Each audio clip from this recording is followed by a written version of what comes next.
حضرت مولانا محمد قاسم صاحب نانوتوی رحمت اللہ علیہ بہت بیمار تھے اور حکیم عبدالسلام ملیح آبادی ملنے آئے تھے. مولانا محمد قاسم صاحب نانوتوی کی عادت تھی کہ عام مجلس میں علمی باتیں نہیں کرتے تھے اور زبان بھی دیہاتی بولتے تھے. جب درس میں بیٹھ جاتے تھے تو پتہ چلتا تھا کہ قاسم العلوم والخیرات. شانتی حضرت. حکیم عبدالسلام ملیح آبادی نے یہ بات سنی تھی کہ مولانا محمد قاسم بہت اچھے عالم ہیں اور سمجھانے کے امام ہیں. وہ آ گئے, وہاں ٹھہرے رہے. حضرت نانوتوی کی عادت تھی کہ جب تک کوئی بات نہ کرے کچھ کہتے ہی نہیں, چپ چاپ رہے. تو بھئی بات کون کرے ان سے, اتنے آداب تھے. تو مولانا عبد الکریم گمتھلہ نے شیخ الہند مولانا محمود الحسن سے کہا کہ تم بہت چہیتے ہو, کوئی علمی بات کر لو کہ حکیم عبدالسلام خوش تو ہو جائے. حضرت تو بولتے نہیں, درس کا وقت نہیں. طبیعت ناساز تھی وہ. حضرت مولانا شیخ الہند نے فرمایا کہ حضرت کی طبیعت ناساز ہے.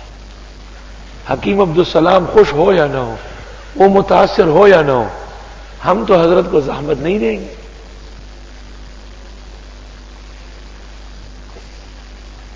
خدا کا کرنا یہ تھا. حضرت شیخ الہند بھی بیٹھے ہیں, حکیم عبدالسلام ملیح آبادی بیگ ویگ تیار کر کے بیٹھے ہوئے. بلکہ اس سے پہلے اس نے کسی کو کہا پیر نمی پرن مریدان اور امی پرن, ایسے ہی مشہور ہوئے. یہ تو عام سا دیہاتی آدمی ہے, اس کو علم کہاں ہے. تو مولانا عبد الکریم آیا, شیخ الہند صاحب سے جھگڑا کیا کہ میں نے تم کو نہیں کہا تھا کہ کیا ہو رہا ہے. شیخ الہند نے کہا آرام سے رہو, حکیم صاحب کچھ کہے نہ کہے لیکن ہم اپنے حضرت کو بے چین نہیں کریں گے. کوئی باہر سے آیا, اس نے اچانک کہا کہ حضرت اس کی کیا وجہ ہے کہ نماز روزانہ 5 ہے اور روزہ سال بھر میں 1 مہینے کا ہے اور زکوٰۃ ہر سال گزرنے پر فرض ہوتی ہے اور حج زندگی میں 1 مرتبہ ہے. جب یہ کہا تو مولانا نے منہ کنگالا اور بسم اللہ پڑھ کے خطبے شروع کیا. فجر سے لے کے ظہر تک اس پر تقریر کی کہ نمازیں 5 کیوں ہیں, نہ 4 ہے اور نہ 6 ہے. اور ظہر کی نماز و کھانے سے فارغ ہو کی اس پر تقریر کی کہ زکوٰۃ ہر سال نصاب کی شرط کے ساتھ کیوں ہے. 5-6 دن اس پر لگ گئے. حکیم عبدالسلام ملیح آبادی واپس بیگ ویگ کھول کے بستر بچھایا کہ اب یہی رہنا ہے حضرت کے ساتھ. تو مولانا عبد الکریم نے ان سے پوچھا کہ کیا حال ہے, حضرت کو دیکھ لیا؟ تو اس نے کہا اس کے دیکھنے کے لیے ایک قصہ سننا پڑے گا. ایک شخص تھا جو حسن اور جمال کا بہت گرویدہ ہوتا تھا, جسے حسن پرست کہتے ہیں. اس کو پتہ چل گیا کہ جھانسی کے اندر ایک اونٹنی ہے اور وہ بہت خوبصورت ہے. تو وہ دیوبند سے جھانسی چلا گیا. وہ اونٹنی دیکھی, اس پہ ہاتھ پھیرا اور کہا اس خدا پر آفرین جس نے آپ کو پیدا کیا. بس. تو حکیم عبدالسلام ملیح آبادی نے کہا کہ کاش کہ شاہ اسحاق دہلوی اور شاہ عبدالعزیز اور شاہ ولی اللہ زندہ ہو کے آتے اور وہ مولانا قاسم کو سنتے تو پتہ چلتا کہ دنیا میں علم کس کو کہتے ہیں. اور آفرین اس خدا پر جس نے مولانا محمد قاسم صاحب کو اتنا بڑا علم نصیب کیا ہے. میرا مطلب یہ اس لمبے قصے ارواح ثلاثہ میں سب موجود ہے کہ ہمارے بزرگوں میں اپنے مشائخ اور اساتذہ کو آرام پہنچانا یہ ایک مستقل باب تھا, بالکل ایک ادائیگی تھی زندگی کی. تو 2 طریقے ہوتے ہیں, ایک تو یہ کہ آدمی الفاظ صحیح استعمال کرے, وقت مناسب تلاش کرے سوال کے لیے, پوچھنے کے لیے, اور دوسری بات یہ ہے کہ بھئی پوچھ کیا رہا ہے, کیا چیز پوچھ رہے آپ. انہوں نے عجیب بات پوچھی کہ ما بال الہلال, یبدو صغیرن ثم یعود کبیرا. چاند کو کیا ہوتا ہے؟ شروع میں چھوٹا ہوتا ہے پتلا سا، اس کے بعد بڑا ہو جاتا ہے. سمجھ گئے بات؟ یہ سوال بالکل بیہودہ ہے. بھئی بچہ پہلے چھوٹا ہوتا ہے بعد میں جوان ہو جاتا ہے، یہ پوچھنے کی بات ہے.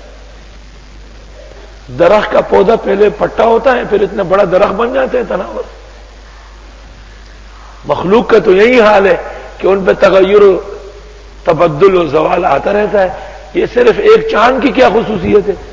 یہ تو سورج کی بھی ہے، جب صبح نکلتا ہے بالکل باریک ہوتا ہے، کم شعاعیں ہوتی ہے. جیسے جیسے وقت گزرتا ہے شعاعیں تیز ہوتی ہے، ضیاپاشیاں بڑھ جاتی ہے. حتی دہت الشمس الارض، یہاں تک کہ پوری زمین اس کے شعاعوں سے بھر جاتی ہے. اس کے بعد پھر ڈوبنے لگتا ہے. یہ سوال ٹھیک نہیں تھا. تو اس لیے اللہ تعالیٰ نے اس کو ذکر تو کیا. یسألونک عن الاہلہ، یہ آپ سے سوال کرتے ہیں چاند کے بارے میں. اہلہ ہلال کی جمع ہے. ہلال پہلی رات کے چاند کو کہتے ہیں، بعض کہتے ہیں دوسری رات کے چاند کو. امام اسمعی کا قول نقل کیا ہے ابو سعود نے اپنی تفسیر میں کہ 3 دن تک ہلال ہے، اس کے بعد قمر بن جاتا ہے. اللہ تعالیٰ نے فرمایا کہ یہ پوچھنے کی بات تھی جو تم نے پوچھی ہے. پوچھنا تو یہ ہے کہ چاند کا مقصد کیا ہے، اللہ نے کس کام کے لیے پیدا کیا. قل ہی مواقیت للناس والحج، آپ فرمائیے اس سے اوقات معلوم ہوتے ہیں لوگوں کو، خاص کر حج کی گھڑی، حج کا مہینہ، حج کے اوقات.